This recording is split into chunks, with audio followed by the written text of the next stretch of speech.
عشقت بالحب لم أسرع بأعمالي وجئت والقلب محني بإذلالي. Hari ini kita masih di ayat yang 183, bagian terakhir dari paparan Quran surah kedua Al-Baqarah, ayat 183 tentang ayat puasa. Turun di hari Senin di bulan Sya'ban tahun kedua Hijrah. Kita bacakan kembali. A'udzubillahi minasyaitonir rajim. Ya ayyuhalladzina amanu kutiba alaikumus syiyam kama kutiba alal ladzina min qablikum la'allakum tattaqun. Hei orang-orang yang telah menyatakan dirinya beriman kepada Allah Subhanahu wa taala, baik yang imannya merasa sudah kuat sehingga merasa dekat dengan Allah Subhanahu wa taala, belum dipanggil salat fardu sudah siap-siap. Orang puasa fardu saja dia kerjakan sunnahnya. Orang baca Quran satu ayat dia baca satu juz dalam setiap harinya. Atau kalau tidak kadang tertinggalkan. Kalau pengen baca Al-Quran, baca. Kalau tidak, yang lainnya kemudian dihabiskan waktu untuk mengerjakan di luar Al-Quran.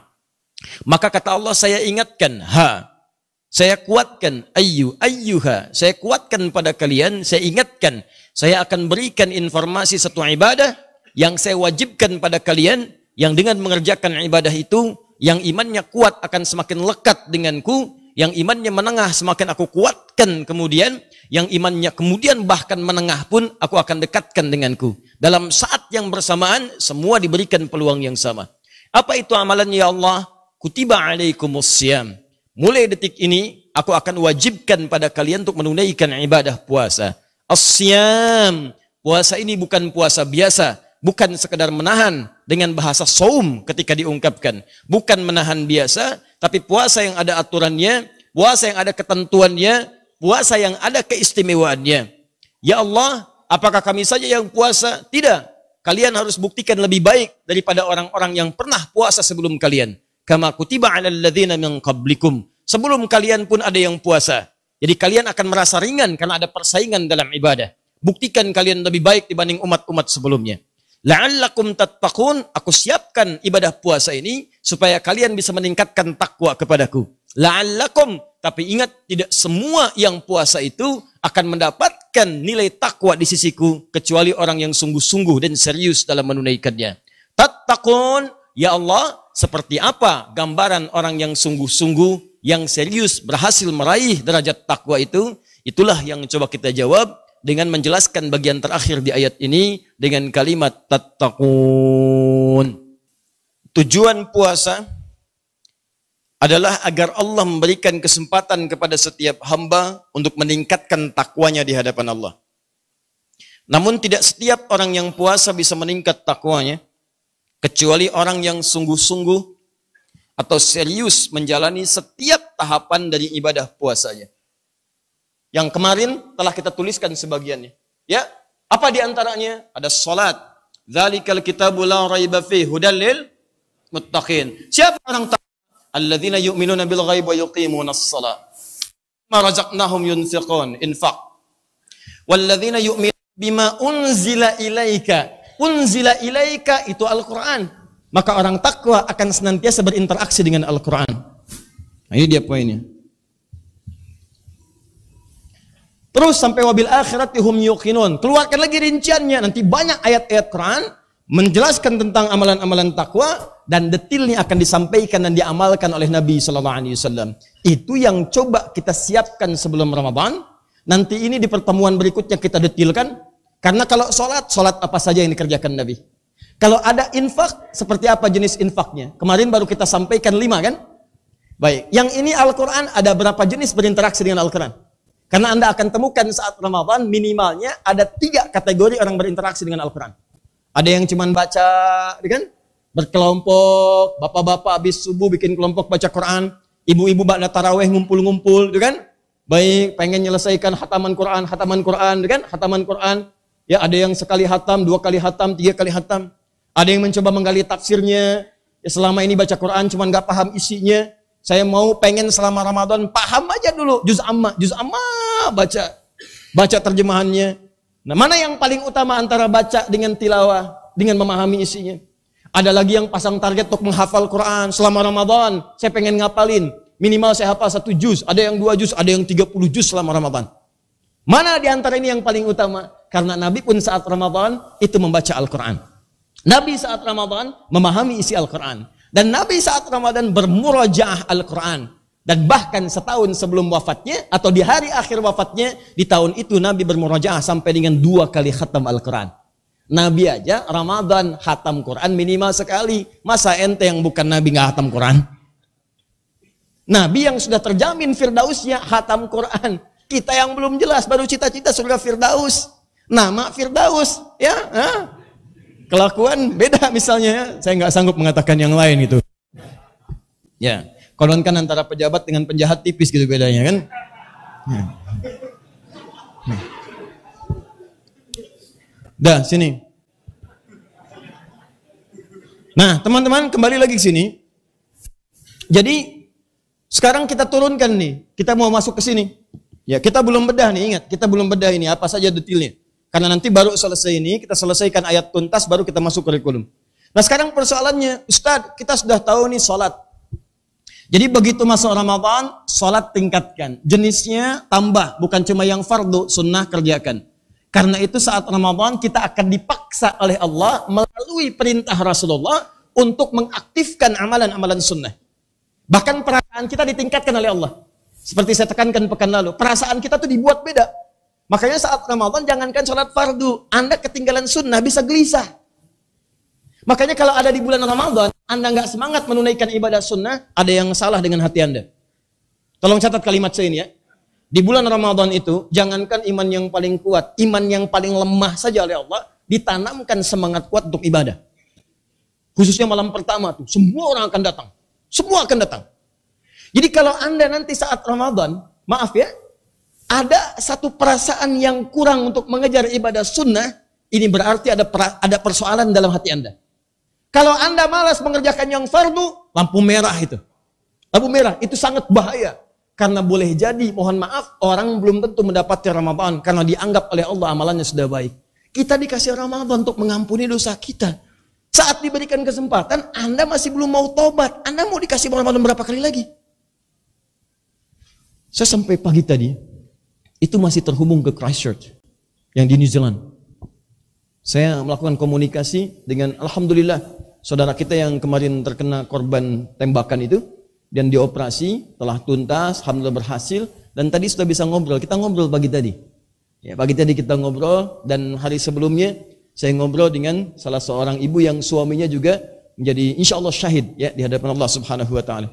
Ya, tadi saya katakan begini, kurang lebih lah. Saya bilang, masya Allah, kalau ajal itu kita nggak bisa pilih. Semuanya pasti akan kembali kepada Allah. Kematian sesuatu yang niscaya, kita nggak bisa tolak. Dengan sebab apapun. Tapi ada sesuatu yang istimewa, Anda yang dipilih bukan saya. Coba bayangkan, wafat di hari Jumat, di hari terbaik, di tempat terbaik di masjid, dalam beribadah lagi. Hari baik, tempat terbaik, waktu terbaik, berkumpul nilai-nilai kebaikan di dalamnya. Saya bilang saya aja yang sekarang dakwah, belum jelas kapan wafatnya dan di mana saya meninggal dunia. Maka saya ucapkan sudah hilangkan kesedihan, tawakal kepada Allah, bangun nilai-nilai kebaikan, dan saya katakan, insya Allah justru teman-teman mungkin dipilih oleh Allah untuk memberikan hikmah kepada dunia. Dengan peristiwa ini, akan ada orang-orang lebih dekat kepada Islam. Orang akan belajar banyak datang, akan bertanya, akan berislam dan sebagainya. Ayo bismillah, tunjukkan nilai-nilai keindahan Islam. Jadi teman-teman sekalian, silahkan lihat baik-baik ya. Ada, kalau Anda masih ingat di tayangan-tayangan sebelumnya, saya pernah katakan kalimat ini. Biasanya kalau udah masuk bulan Rajab, bulan Sya'ban, selalu ada hikmah ditampilkan kepada kita. Ada orang-orang baik wafat gitu. Sesuai ajalnya. Seakan-akan ngasih tanda, ini orang mungkin udah gak butuh Ramadan nih. Yang 50 orang meninggal itu, ya di Christchurch, di New Zealand, atau di tempat-tempat lain, mungkin boleh jadi kembali kepada Allah sesuai ajalnya, karena dipandang bakalnya cukup. Ya sudah kamu udah cukup dah bakalnya. Dosa udah diampuni, amalan udah banyak, pulang ayo sesuai dengan ajalnya. Ya kayak Adi Hidayat, kayak kita ini mungkin masih butuh kesempatan untuk tobat gitu. Dosa kamu banyak nih. Kamu bukan mulia, cuman aib kamu aja saya tutup. Sehingga orang gak banyak tahu. Maka coba tangisi aib-aib itu, minta ampunan sama Allah. Dikasih Ramadan, masih nggak mau tobat. Ya, dengan cara apa lagi Allah masukkan Anda ke surga? Katanya pengen ke surga, dikasih wasilah, nggak diambil. Lalu kalau Anda ke neraka, yang salah siapa? Ini kadang penting banyak kita renungkan bahwa suatu saat kita akan wafat. Kita akan wafat. Kita banyak mengagungkan orang lain yang meninggal, kita lupa bahwa kita pun akan wafat. Kita banyak semangat mengerjakan sholat jenazah, kita lupa kita pun akan menjadi jenazah. Betapa banyak sekarang orang menyolatkan orang wafat, hampir tiap hari, sholatin. Tapi tidak ada perasaan dalam dirinya bahwa besok saya akan ada di situ. Karena itu teman-teman, tolong kembalikan bahwa ini kesempatan yang terbaik untuk kita mendekat kepada Allah Subhanahu wa taala. Di poin pertama. Jadi tingkatkan ini ya.